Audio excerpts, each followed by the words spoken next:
The day my brother-in-law destroyed my life, he did it with a smile. I watched him lean back in his leather chair, manicured fingers drumming against the mahogany desk that had belonged to my late father-in-law. I'm Ainsley, and until that moment, I'd spent 8 years building the Jordan family boutiques from a small local shop into a thriving chain across 3 states. My children were napping in their usual spot, the cozy corner of my office decorated with their artwork and stuffed animals, when Beau called me in for what he claimed was a routine meeting. "Let's cut to the chase," Beau said, adjusting his gold cufflinks. "We're restructuring and your position is being eliminated." The words hit like a physical blow. Eliminated?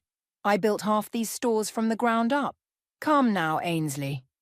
You helped with the decorating, sure, but let's not exaggerate your contribution. His condescending tone made my skin crawl. Since Mark's passing, we need to think about the future. Professional management, not family projects. My hands trembled as I gripped the chair. Mark wanted me to help run this company. He trusted me. "My brother's dead," Beau snapped, mask of civility cracking. "And his sentimental decisions aren't binding. You have until the end of the month to clear out your office. Oh, and the house too, it's company property." "The house? My children's home?" My voice cracked. "Where are we supposed to go?" "That's not my concern. I'm sure you'll figure something out." He turned to his computer, dismissing me. "Close the door on your way out." I stumbled back to my office, mind racing. Through the glass partition, I could see Tegan and Asher still sleeping peacefully. Tegan's dark curls spilled across her sketchbook. She'd been drawing designs for Mommy's stores again. Asher clutched his favourite stuffed elephant, the one Mark gave him before. "Ainsley?" Eleanor, my assistant and closest friend, appeared at my side. "What happened? You're white as a sheet." "He's throwing us out," I whispered. "The job, the house, everything." Eleanor's face hardened. "That snake, he can't do this." "He already has." I sank into my chair. "I have 3 weeks to find a new home and job." "Stay with me," Eleanor offered immediately. "My spare room's yours as long as you need." Before I could respond, Tegan stirred. "Mummy, why are you crying?" I quickly wiped my eyes. "Just a little tired, sweetheart. Hey, how about we pack up early today? We could get ice cream." As I gathered their things, Beau's voice carried through the office. "Brady, so glad you could make it. Let me show you the new plans." Brady King, his wealthy investor, followed Beau past my office. He caught my eye briefly, frowning at my obvious distress, but continued on. That evening, after getting the kids settled at Eleanor's, I returned to pack up my office. The building was silent except for the hum of the cleaning crew's vacuum. I carefully wrapped each of Tegan's drawings, every family photo, every memory of the business I'd helped build. My phone buzzed, a text from my sister Kim. "Just heard. I'm so sorry. Beau wouldn't listen to me. Call me." I couldn't. Not yet. Not when I was barely holding it together. The last item I packed was a framed photo of Mark and me at the opening of our 3rd store. His proud smile, his hand on my shoulder. "You're the creative heart of this place, Ains," he'd said that day. A sound at the door made me turn. Brady stood there, looking uncomfortable. "I heard what happened," he said. "Beau's making a mistake." I straightened my spine. "Thank you, but I'll be fine." "I'm sure you will." He handed me his business card. "When you figure out your next move, call me. Talent shouldn't go to waste." After he left, I stared at the empty office, my second home for nearly a decade, the corner where my children grew up, the walls that had witnessed countless victories and challenges. "Mommy!" Tegan's voice came through my phone speaker. "When are you coming back?" "Soon, baby. Just finishing up some work. Can you read me and Asher a story?" I clutched the phone tighter. "Of course! Let me grab my keys." Standing in the doorway one last time, something shifted inside me. Beau thought he was ending my story, but he was wrong. This wasn't an ending, it was a beginning. My children wouldn't grow up seeing their mother defeated. They would see her rise, stronger than ever. I flicked off the lights and walked away, Brady's card burning a hole in my pocket. Beau wanted a war? Fine, but he'd soon learn I wasn't the decorative little widow he could simply discard. Game on, brother-in-law. Game on. Mommy, look, I made it sparkly. Tegan twirled in the makeshift studio we'd created in Eleanor's garage, her sample dress now adorned with hand-painted glitter stars. 6 months had passed since Beau's betrayal, and my daughter's innocent creativity had become my unexpected salvation. What started as me altering her old clothes to save money had evolved into something more. "Those stars are perfect," I said, snapping a photo. "Want to help me paint more?" Eleanor burst through the door, waving her phone. "Ainsley, that mommy blogger I told you about, she just posted about Tegan's dress from last week. Her followers are going crazy." I grabbed the phone, scrolling through hundreds of comments. "Where can I buy this? My daughter needs this. Finally, something unique." "See?" Eleanor grinned. "I told you we were onto something. Kids' boutique fashion, but with that magical touch Tegan adds. It's genius." The doorbell rang, and Jacob Price, my former supplier from Jordan Family Boutiques, stepped into our cramped workspace. He surveyed the racks of hand-decorated children's clothes with an appraising eye. "When you called, I was skeptical," he admitted. "But this is different. Fresh." "Different enough to help us scale up?" I asked, heart pounding. He picked up one of Tegan's painted dresses. "With the right backing, absolutely. But you'll need capital." "Already working on that," I said, pulling out Brady's card. "He told me to call when I had a plan. Well, now I do."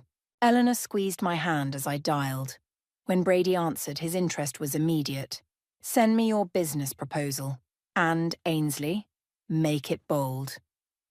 The next weeks were a blur. Brady's investment allowed us to rent a real workshop. Jacob connected us with ethical manufacturers. Eleanor managed our growing social media presence while I designed. But it wasn't all smooth sailing. "Mom," Asher called one night, holding up my phone. "Aunt Kim's calling again." I took the phone, bracing myself. "Kim?" "Beau's furious," she said without preamble. "He saw your Instagram. Says you're stealing his market." I laughed bitterly. "His market? He kicked me out, remember?" "I know, she sighed. "Be careful, okay? He's making calls, trying to pressure your suppliers." "Let him try. I've got better allies now." After hanging up, I found Tegan and Asher colouring at their homework table in the workshop. "Who wants pizza? Can we eat in the sparkle corner?" Asher asked, referring to the area where we decorated clothes. "Only if you promise not to spill on the new shipment." Eleanor joined us, laptop in hand. "Speaking of new shipments, our holiday collection just sold out. In 2 hours." "What?" I nearly dropped the pizza. "The whole collection. Every piece. And that's not all." She turned the screen toward me. "Remember that boutique in Miami you loved? They want to carry our line." Tears pricked my eyes as I remembered Beau's words. "Let's not exaggerate your contribution." The next morning, Brady visited our workshop. He watched Tegan demonstrate her glitter technique to our new design assistant while I showed him the numbers. "Impressive," he said. "Very impressive. You know, Beau called me last week." I stiffened. "Oh?" "Wanted me to pull my investment. Said you were—" He chuckled. "What was the phrase? Amateur hour with glitter. And I told him I prefer to back winners." Brady gestured around the bustling workshop. "This is just the beginning, Ainsley. Your brand has heart. That's rare." Later that night, after the kids were asleep in our new apartment above the workshop, Eleanor and I sat surrounded by design sketches. "We need a name," she said. "Something that captures the magic." I picked up one of Tegan's drawings, a dress covered in stars with "For Mommy" scrawled across the top. "What about Starlight and Stories? Because every piece tells a story?" "Perfect." Eleanor raised her wine glass. "To Starlight and Stories, and to proving that amateur hour can kick professional butt." My phone buzzed with an email notification. Another major boutique wanted to schedule a meeting. Below it was a text from Kim. "Beau's losing it. His numbers are down. Karma's real, sis." I smiled, thinking of the empty office where Beau had dismissed me. Now I had my own office, filled with children's laughter and creativity. My kids weren't just surviving, they were thriving, watching their mother build something beautiful from nothing. "Hey," Eleanor said softly, "where'd you go just now?" "Just thinking about how sometimes the worst endings lead to the best beginnings." She clinked her glass against mine. "And we're just getting started." Looking at our workshop below, glittering with possibility, I knew she was right. This wasn't just about revenge anymore. It was about creating something meaningful, something that would make my children proud. And if it happened to drive Bo crazy in the process, well, that was just a glittery bonus. The gold-embossed envelope arrived on a Tuesday morning, just as I was helping Tegan pick out her outfit for career day at school. "I'm wearing Starlight and Stories, Mommy," she declared, twirling in one of our newest designs, "because I'm going to be a fashion designer like you." Eleanor appeared in the doorway, holding the envelope like it might bite. "This just came by courier." I recognized the Jordan family crest immediately. 2 years had passed since Bo kicked us out, and now here was his fancy invitation, demanding attention just like its sender. "What is it?" Asher peered around Eleanor's leg. "Your Uncle Bo is hosting a family reunion," I read aloud, my voice steady despite my racing heart. "At the Mountain View Resort. The whole family?" Tegan's eyes lit up. "Even Aunt Kim?" "Yes, Princess. Everyone." Eleanor waited until the kids left for school before pouncing. "You're not seriously considering going, are you?" "Kim's been begging me to visit," I said, turning the invitation over in my hands. "And the kids miss their cousins." "It's a trap," Eleanor declared, pacing our office. "Bo's up to something. Why else host a reunion now?" My phone buzzed, Brady calling. "Have you seen the business news?" he asked without preamble. I pulled up the article he texted. "Jordan Family Boutique seeking new investment partners." My eyes widened at the details. "Bo's empire is crumbling," Brady said. "Your success with Starlight and Stories hit him harder than anyone expected. He's lost 3 major investors in the last month. So the reunion is damage control. He needs to show a united family front to attract new investors." Brady paused. "He needs you, Ainsley. Your brand is worth more than his now." After hanging up, I found Eleanor stress-organizing fabric swatches. "Brady thinks Bo's desperate," I told her. "Perfect! Send your regrets. Let him sweat." But before I could respond, Kim called. "Please come," she begged. "Bo's being impossible. The kids ask about Tegan and Asher constantly. And—" she lowered her voice. "Things aren't good here, Ains. I could use my sister." That evening, during our weekly pizza and movie night, I watched my children laugh at the screen. They deserved to know their family, despite Bo's actions. "Hey, Munchkins," I said during a quiet moment. "How would you feel about seeing your cousins next weekend?" Their excited squeals drowned out the movie. The next morning, Jacob visited with our latest sales reports. "The Miami boutiques want to double their orders," he said, then noticed the invitation on my desk. "Ah, you got one too?" "Two. You're invited?" He nodded. "Bo's inviting everyone who matters in the industry. It's quite transparent, really." "What would you do?" Jacob leaned back, thoughtful. "I'd go, show strength. But Ainsley," his eyes twinkled, "I'd wear your best design." That afternoon, while the kids did homework in the workshop, Eleanor helped me draft the RSVP. "If we're doing this," she said, "we're doing it right. We'll need new pieces for you and the kids. Something that screams success but whispers class." "Already sketching," I said, showing her my notebook. "Remember that midnight blue fabric we've been saving? We worked late into the night creating the perfect outfits. Tegan insisted on adding her signature stars to her dress, tiny, elegant ones that caught the light. A week later, Kim called again. "Bo's micromanaging everything," she sighed. "He's invited half the fashion industry. It's not even a family reunion anymore. It's a networking event. How are you holding up?" "Honestly, I miss my sister. I miss who we all used to be." After we hung up, I found Asher studying the old family photo on my desk. "Mom, is Uncle Bo still mad at us?" I sat beside him. "Sometimes grown-ups make mistakes when they're scared or angry, but that doesn't mean we have to stay angry back." "Is that why we're going? To not be angry?" "We're going because family is complicated but important, and because sometimes being strong means showing up, even when it's hard."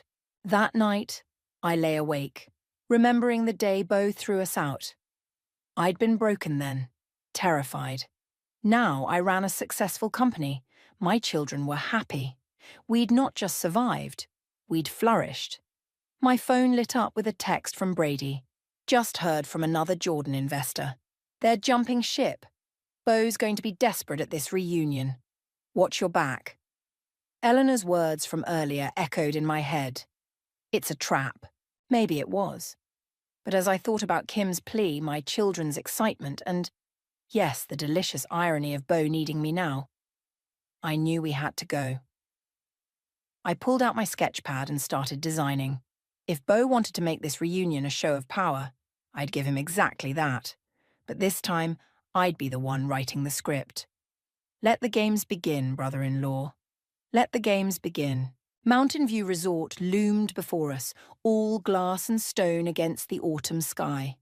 I adjusted Tegan's star-studded midnight blue dress, a perfect match to mine, while Asher tugged at his coordinating bow tie.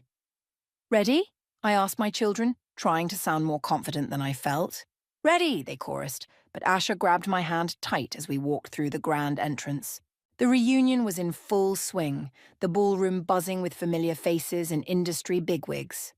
I spotted Jacob near the bar, raising his glass in silent support.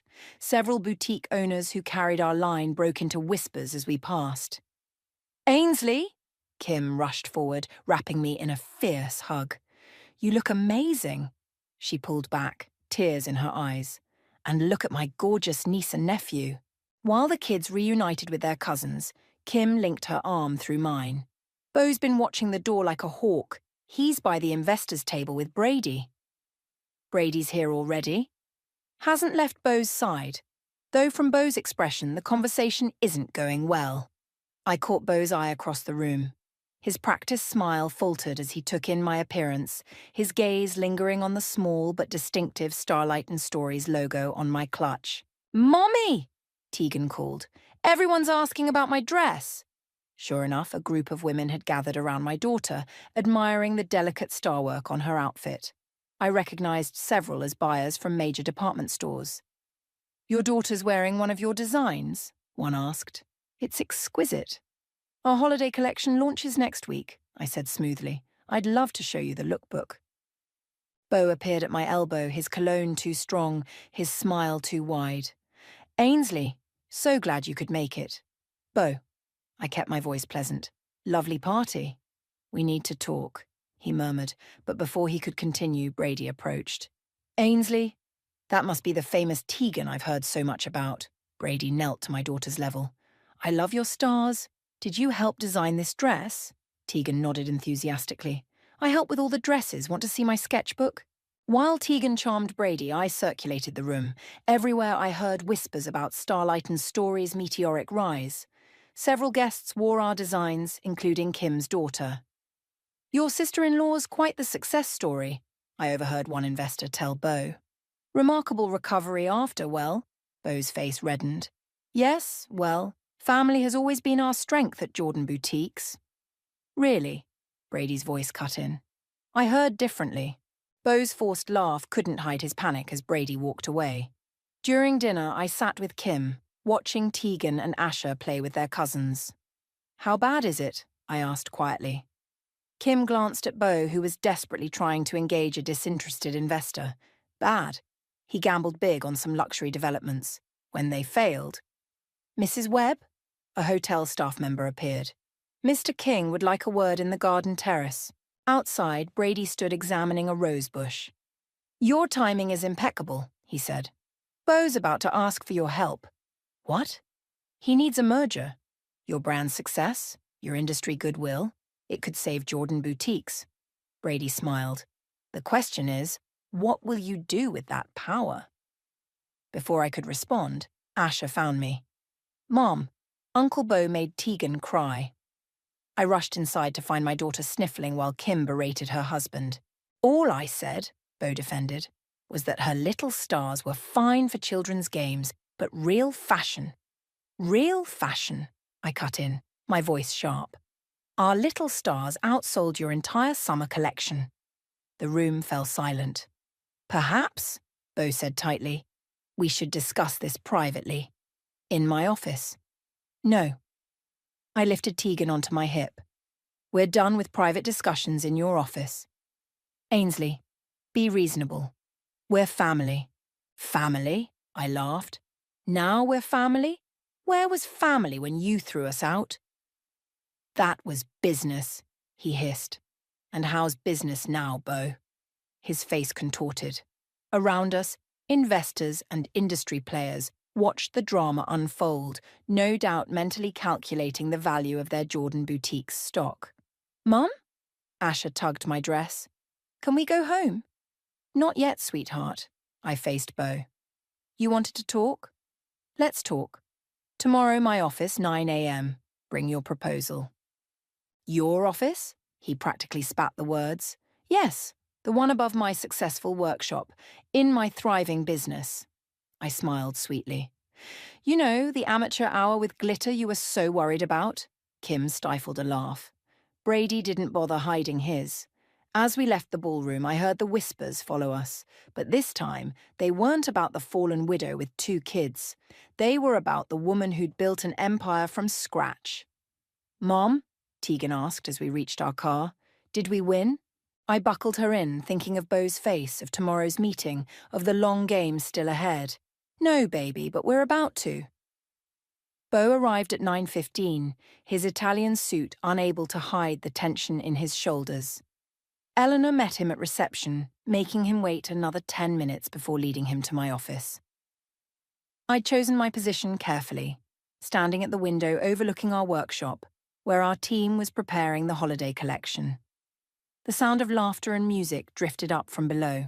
Quite an operation you've built, Bo said, trying to sound casual. Let's skip the small talk. I turned to face him. You need something from me. What is it?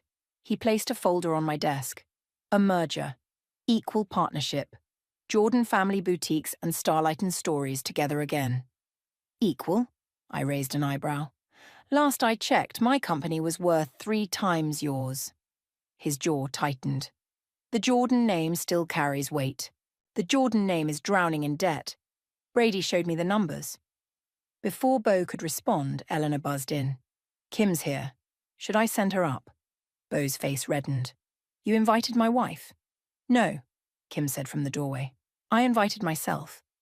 She walked in, looking more confident than I'd seen her in years. Someone needs to witness this conversation. Kim, go home, Bo snapped. Like you sent Ainsley home 2 years ago? Kim settled into a chair. I don't think so. I opened Bo's proposal, scanning the terms. This is insulting. You want my company's resources but maintain majority control? It's a fair offer. It's desperation, I cut in. Your investors are leaving. Brady's pulling out next week. You need my success to save your failure. Bo slammed his hand on the desk. I built that company. No, Kim said quietly. Dad built it. Mark expanded it. Ainsley grew it. You just inherited it. And nearly destroyed it, I added. Fine, Bo threw up his hands. What do you want? Name your terms. I pulled out my own folder. Complete restructuring. Starlight and Stories remains independent, but acquires controlling interest in Jordan Boutiques. You step down as CEO. That's ridiculous. That's business, I smiled. Isn't that what you taught me? Kim leaned forward. Bo listened to her. This is the best option we have. We? He turned on her. Whose side are you on? The side that keeps our family's legacy alive. Kim's voice hardened. The side that doesn't end with bankruptcy. A knock at the door interrupted us. Eleanor entered with Tegan and Asher. Sorry, she said, not looking sorry at all. They just finished their morning design session. They wanted to show their mom their new ideas. Tegan bounded over, her sketchbook open. Mom, look what I designed. I examined her drawing. A sophisticated take on our signature star pattern, worked into a formal dress design. It was surprisingly good. That's actually innovative, Bo said, surprise evident in his voice. She has her mother's eye, Kim said pointedly. Asher approached his uncle cautiously. We made something for you two. He held out a small gift bag. Bo opened it, pulling out a handmade tie with tiny, elegant stars embroidered along the bottom. "You made this?" "Mom helped," Asha said. "She says we shouldn't stay angry even when people make mistakes." The room fell silent. Bo stared at the tie, his hands trembling slightly. "The children's workshop downstairs," I said softly. "It's not just for show. We teach kids to design, to create, to believe in themselves." I met his eyes. "That's what real legacy looks like, Bo."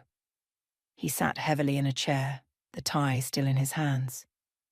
"I was wrong," he whispered. 2 years ago. About everything." "Yes, you were." "The merger terms," he said after a moment. "Can we discuss the leadership structure?" "You can stay on as creative director," I offered. "Under new management." Kim touched his arm. "It's a good deal, Bo. Better than we deserve."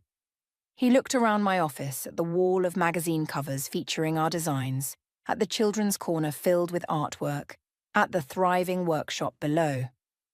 "Okay," he said finally. "You win, Ainsley." "No, Bo." I handed him a pen. "We all win. That's what family should be about."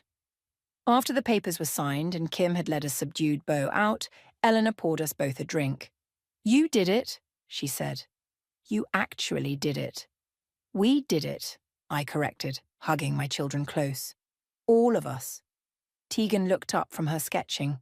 "Does this mean we can visit Aunt Kim more?" "Yes, baby. And maybe we can help Uncle Bo learn to add a little sparkle to his life." "Speaking of sparkle," Eleanor grinned, "wait until you see tomorrow's sales figures. That little drama at the reunion? Our orders have tripled." I laughed, watching my children return to their designs, their futures brighter than any stars we could sow.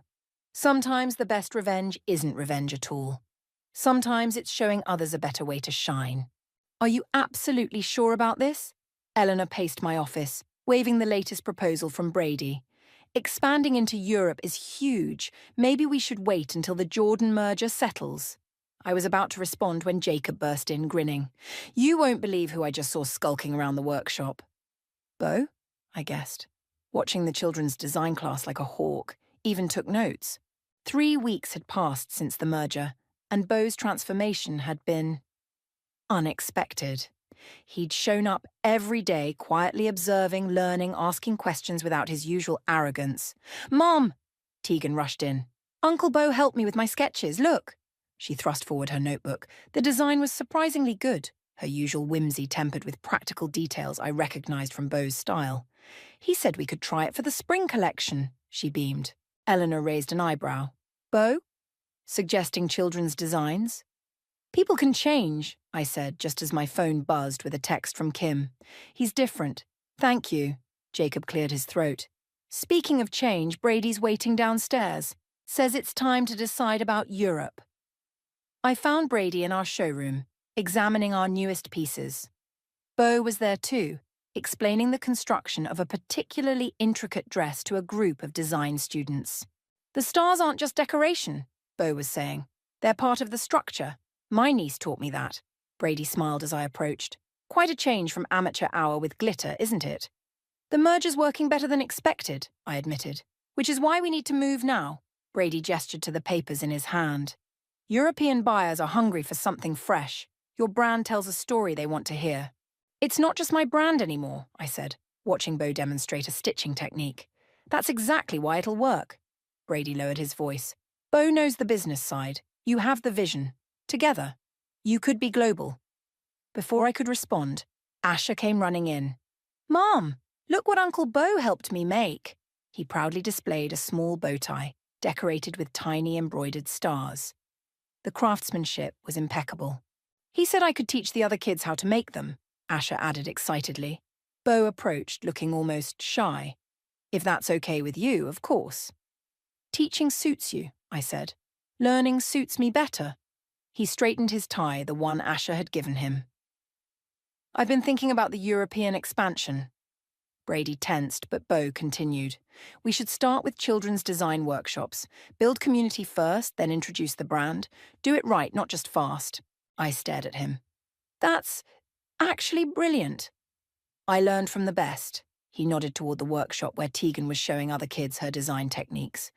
Sometimes the smallest stars shine the brightest. Eleanor appeared with fresh market reports. Paris is calling again. They want to know about the workshop program. Tell them yes, I said, but with a twist. We'll bring our young designers with us. A children's fashion tour? Brady looked skeptical. A family tour, I corrected, showing Europe how American kids are revolutionizing fashion. Beau's eyes lit up. The press will love it, but more importantly, the children will learn something valuable. Speaking of valuable lessons, Kim said, entering with a stack of magazines, look who made the cover of Fashion Forward. The cover showed Tegan and Asher in their workshop, surrounded by other children all creating designs.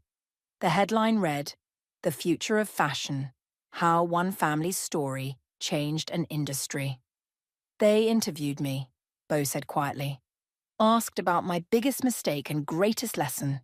And, I prompted, I told them the truth, that I let pride blind me to real innovation, that my 8-year-old niece understands fashion better than I did as CEO. Brady chuckled. Now that's a story worth investing in. He pulled out his phone. I'm calling London. This needs to happen now. As Brady made calls and Eleanor coordinated details, I watched Beau sit with the children, patiently teaching them about fabric and form. Kim joined them, adding her own expertise about colour theory. Mom, Tegan tugged my sleeve, can we really go to Paris? Yes, baby, we're going to show them how to make the world a little more sparkly. With Uncle Beau? With the whole family. Jacob appeared at my side. You know, when you first started this, I thought it was about revenge. So did I admitted. But sometimes the best victories aren't about winning or losing. They're about transforming, Beau added, overhearing as he helped Asher with a design. About learning to see the stars instead of the darkness. Looking around at my expanded family, Eleanor organising, Brady planning, Kim teaching, Beau learning, and my children shining, I realised we'd built something far more valuable than revenge. We'd built a constellation of second chances, all of us learning to sparkle in our own way. The Paris Fashion Week crowd fell silent as Tegan stepped onto the runway, leading a parade of young designers wearing their own creations. My daughter's midnight blue dress sparkled under the lights, each star catching and throwing back the glow like tiny mirrors. They love it, Eleanor whispered beside me. Look at their faces. She was right. The usually stoic fashion elite was smiling, phones raised to capture the moment. In the front row, Brady sat with a group of European investors, all nodding approvingly. Then I saw him, Marcus Vail, the notoriously brutal fashion critic, scribbling furiously in his notebook. My stomach clenched. Beau appeared at my shoulder. Don't worry about Marcus, watch this. Asher walked out next, wearing a perfectly tailored suit with star-studded lapels. He carried a small tablet projecting his design sketches onto the massive screen behind him. The audience gasped as his childish drawings transformed into sophisticated designs before their eyes. Your idea? I asked Beau. The technology, yes. The creativity? He smiled. All him. The show continued, each child showcasing not just clothes, but the story behind them. When Tegan returned for the finale, she didn't just walk, she twirled, stopped, and began teaching the audience her signature star pattern. And now, she announced in careful French, everyone can make their own magic. The crowd erupted. Even Marcus Vail was standing, applauding. Backstage after the show, chaos erupted.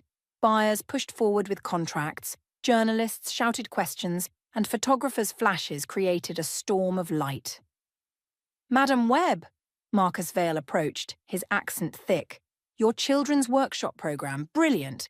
But tell me, why start with Paris? Before I could answer, Beau stepped forward. Because Paris knows true innovation when they see it. Right, Marcus. Marcus's eyes narrowed.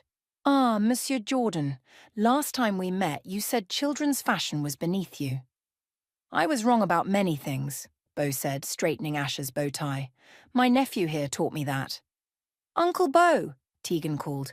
The French kids want to learn the star pattern. A group of well-dressed children had gathered around Tegan, their parents, prominent fashion houses representatives. watching with interest. Go, I told Bo. They need you. As Bo joined the impromptu workshop, Brady approached with the investors. They want to fast-track the expansion, not just Paris, Milan, London, Barcelona. All of them? Eleanor's eyes widened. With one condition, Brady said. They want the workshop program as part of the deal, in every location. Kim appeared, phone in hand. Social media is exploding. Zara's Starlight Kids is trending worldwide. Suddenly, Marcus Vale's voice cut through the chaos. Incredible! Who taught you this technique? We turned to see the famous critic on his knees beside Tegan, carefully adding stars to a piece of fabric. My mom invented it, Tegan said proudly, but Uncle Bo helped make it better. Marcus looked up at me. This collaboration between you and your brother-in-law, it wasn't always so amicable, no? The room quieted. Even the children sensed the tension. Bo stood facing the crowd. I made a terrible mistake 2 years ago. I let pride and fear drive away the very innovation our family needed. He met my eyes. But Ainsley taught me that true strength isn't in controlling everything. It's in letting others shine. And now, Marcus pressed. Now. Bo smiled as Asher showed a French boy how to properly knot his star-patterned tie. Now we're building something bigger than ourselves. We're building a family, Tegan announced, making everyone laugh. Later that evening, during the celebration dinner, Eleanor raised her glass. To the most successful Paris debut in recent history. To family, Kim added, squeezing Bo's hand. To second chances, Bo said quietly. Brady cleared his throat. Actually, I have one more surprise. He slid a document across the table. The European Fashion Council wants Starlight and Stories to head their new youth initiative. All expenses paid, full creative control. I stared at the proposal. This is a game changer, Brady finished. They want to implement your workshop program in schools across Europe. But that would mean moving to Paris, Eleanor said. At least temporarily. I looked at my children happily teaching their new French friends at the next table. They were already at home here, already growing in ways I never imagined. What do you think? I asked Bo. Can you handle the US operations? With Kim's help? He nodded. We've got it covered. This is your moment, Ainsley. Take it. As if on cue, Tegan ran over. Mom, can we show them the midnight collection tomorrow, please? I pulled her close, breathing in the sweet smell of her hair mixed with Paris air. 2 years ago, I'd been broken, homeless, scared. Now I was being offered the chance to change children's lives across Europe. Yes, I said, watching my daughter's face light up like her beloved stars. We can show them everything. Because sometimes the best revenge isn't revenge at all. Sometimes it's building something so beautiful that the past becomes nothing more than the foundation for a brighter future. Hold still, Uncle Bo. Tegan adjusted his bow tie, her latest design, featuring a constellation pattern that seemed to move in the light. Perfect. The grand reopening of the original Jordan family boutique had drawn quite a crowd. Through the window, I could see fashion reporters mingling with local families, all waiting for the doors to open. Ready? I asked Bo, who was fidgeting with his cufflinks. Almost. He pulled an envelope from his pocket. I need you to see this first. Inside was a deed to my old family home, the one he'd forced us to leave. I'm signing it over to you, he said. It should have been yours all along. Bo, please, let me make this right. Before I could respond, Eleanor burst in. They're getting restless out there, and wait until you see what the kids have done. We followed her to the main floor where Asher stood proudly beside a new display. The wall behind the counter had been transformed into a massive star map, each constellation marking a milestone in our journey. The largest star bore the words, "Family is forever," in Tegan's handwriting. The children from the workshop helped, Asher explained. Everyone added their own star. Kim appeared, carrying a vintage dress we'd found in storage. Remember this? From the first store? Your father's design, Bo said softly. We should display it. Already planned for that, Eleanor announced, revealing a special case. Right between Tegan's first dress and Asher's bow tie collection. Brady slipped in through the back door. The European representatives are here, and you won't believe who else showed up. Marcus Vale strode in, now wearing one of our signature ties. I wouldn't miss this for the world. The story of fashion's greatest comeback deserves proper documentation. It's not a comeback, I corrected. It's a new beginning. The children from our workshop program began arriving, each wearing their own designs. French, Italian, American, all mixing together, sharing techniques and dreams. "Mom," Tegan called, "can we do the ribbon cutting? All of us together?" I looked at Beau, who nodded. "It's your show now." "No," I said, taking the scissors. "It's our show. Family, remember?" We gathered at the entrance. Me, Beau, Kim, the kids, Eleanor, Brady, and all our young designers. The crowd pressed closer as Tegan spoke into the microphone. "Welcome to the new Jordan and Starlight Family Boutique," she announced, "where everyone's stars can shine." As we cut the ribbon together, I caught Beau wiping his eyes. "Allergies," he muttered. "Sure," Kim laughed. "Nothing to do with pride or joy or anything like that." The crowd poured in, but what touched me most was watching the children lead tours, explaining designs with professional confidence. Asher showed off his new boys' collection, while Tegan taught star-stitching at a special demonstration table. "You've created something extraordinary," Marcus said, scribbling in his notebook. "Not just fashion. You've created hope." "We all did," I replied, watching Beau patiently teach a young boy how to measure fabric. "Sometimes it takes losing everything to find what matters." Eleanor appeared with news from our Paris office. The school program was expanding to 20 new locations. Brady followed with contracts from 3 major department stores. But the real moment came later, after the crowds thinned. Beau gathered everyone in the workshop area, clearing his throat nervously. "I've been thinking," he said, "about legacy and family and stars." He revealed a sketch, a design that combined his classic style with Tegan's stars. "Maybe it's time for an adult line.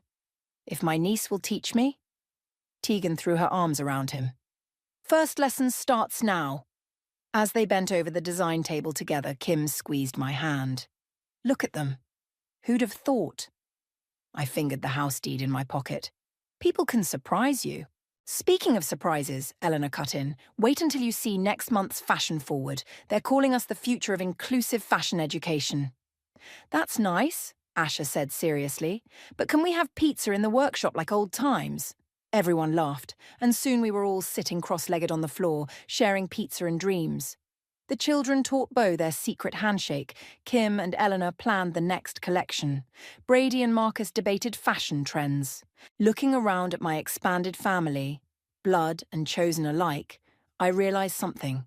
Success wasn't in proving Beau wrong. It wasn't in the contracts or magazine covers or global expansion. It was in this moment, watching my brother-in-law learn from my daughter. It was in the way Asher's eyes lit up when someone wore his designs. It was in the laughter and love filling this space that had once seen so much pain. "Mom," Tegan called, "Uncle Beau needs help with the star pattern."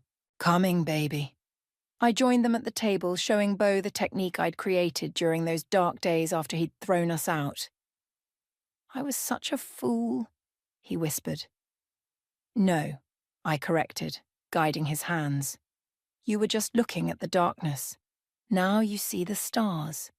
And in that moment, surrounded by family and future, I knew we'd all found our light.